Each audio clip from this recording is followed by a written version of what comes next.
Hello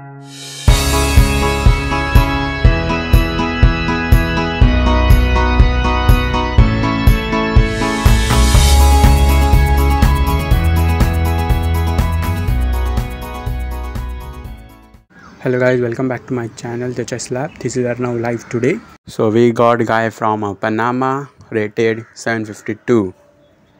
तर बघूया आता काय खेळतो हा. What will be its first move? Let's see. He might be knowing it or not. Okay. Opponent abandoned. Auto resign साठी चालले. Okay.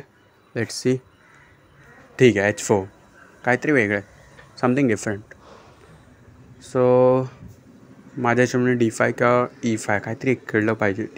E5 जाईन, कारण डायरेक्टली त्याला मी बिशप E7 घेऊन क्रॉस H4, मग रूक cross H4, queen cross H4, म्हणजे एका बिशपच्या बदल्यात आपल्याला एक पॉन मिळेल आणि हत्ती म्हणजे रूकसुद्धा. अरे वा, A4 हा कोणता मूव आहे काय माहीत. मी फक्त सेम मूव करेन E7 bishop, because we are targeting for just a rook, then we will get with the other. कारण एकाच्याच पाठी राहिलात तर चांगलं आहे, एकाच वेळेस 2-3 पकडायला गेलात तर फसाल.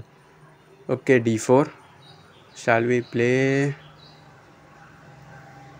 आय विल टेक इट, कारण आपला एक पॉन एक्स्ट्रा जाईल नाही तर वाया. कारण जर त्याने रूकने आपला बिशप नाही घेतला तर आपल्यासाठी नुकसान आहे, कारण आपला बिशप मग नंतर रूक आणि क्वीन दोघांशी अटॅक होईल आणि आपण परत नाही काय करू शकत. So let's see. तो घेणार फॉर शॉर, घेतलंच नाही. Okay bishop I take.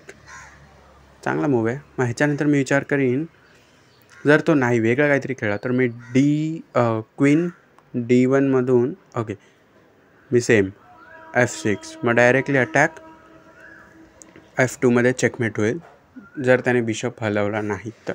But if त्याने बिशप हलवला किंवा नाईट H3 केला तर आपल्यासाठी प्रॉब्लेमॅटिक आहे. And he played different move, checkmate. Easy game होता. Please like, share and subscribe my channel the Chess lab.